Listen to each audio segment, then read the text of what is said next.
Hello and welcome back to the channel. Hey, I'm Ron with Ideal Industries. In this video, I'd like to talk about one of my favorite electrical testers at Ideal, and that's Ideal's line of TightSight clamp-on meters. And we're actually going to look at the 61-763. So if you want to go check out the Ideal website, go ahead. And if you're an industrial or commercial contractor, you're going to find out that this is a great little tester for you, and it's going to do really probably everything you need it to do. And one of the unique features of the TightSights is the fact that they actually have two displays on them, and you're not going to find those on any other tester out there. So there actually is a display in the front of the tester, but there's actually one in what we call the heel or boot of the tester too. And you're going to find that's a great advantage because a lot of times commercial work, you're clamping a meter around a conductor up at a cable tray, or you're down on your hands and knees wrapping yourself around a blower motor to get to a conductor to actually take an amperage reading, and you just can't see the face of the tester. And so most testers have hold features that they will retain the last thing they see as you disconnect them from a wire. But a lot of times you look at that reading that's been held and you go, gosh, that don't sound right. And you'll take another reading, hold it again, and pull it off, and you'll go, it don't sound right neither. I'd like to actually watch that load come on and off. And by having a second display in the heel or boot here, I can many times actually watch that load still come on and off as it happens through the meter. And it's just a great advantage. So let's move over to shop and I'll show you a little bit more about the TightSight. As you get a close-up view of the Ideal TightSight tester, you'll see it's a conventional clamp meter, meaning it can be clamped around a conductor to make those amperage readings for you. And it, as we said, has a second display in the heel or boot of the tester, which will give you the same reading as you get on the main display. And that's just a very convenient thing to have. And then actually, it's kind of a safety thing too, because for whatever reason, if this display is not working or damaged, you do have a second display you can reference. Now, a key feature of the tester I want to point out is right there, it says it's a Category 4 rated tester up to 600 volts and Cat 3 up to 1,000. And these category ratings are basically safety ratings. And they tell us where it's safe to use the tester. And Cat 4 is the highest rating.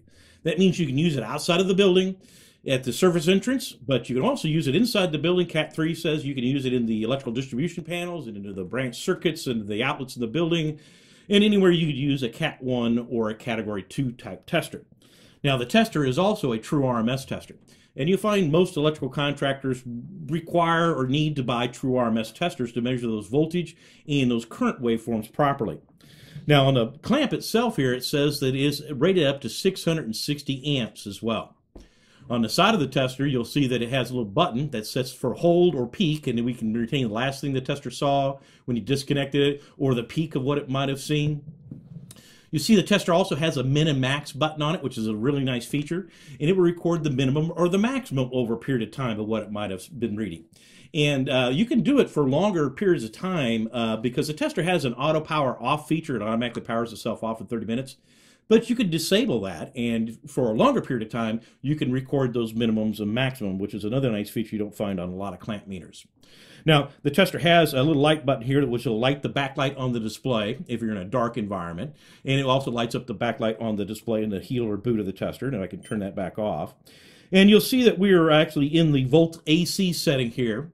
And if I want to put some test leads in the tester, I can measure some voltage AC.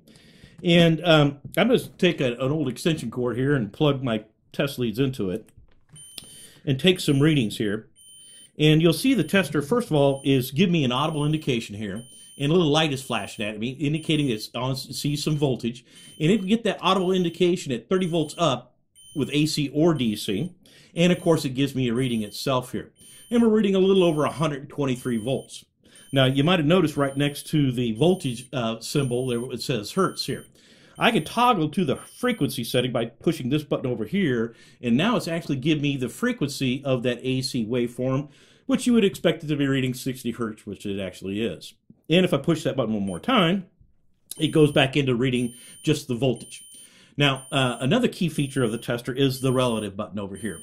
And we can use that to compare two values. So say I want to compare this voltage to another voltage in a building. I can actually hit the relative button.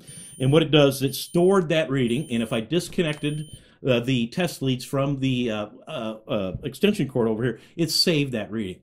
Now, if I plug these test leads into another extension cord over here on the other side of this countertop, it's actually going to give me another reading, but it's only going to give me the differences in the two readings. And we're reading about 2.9 volts difference between those two outlets, okay? And so that's another nice feature of the tester we can use in many applications throughout a building, okay?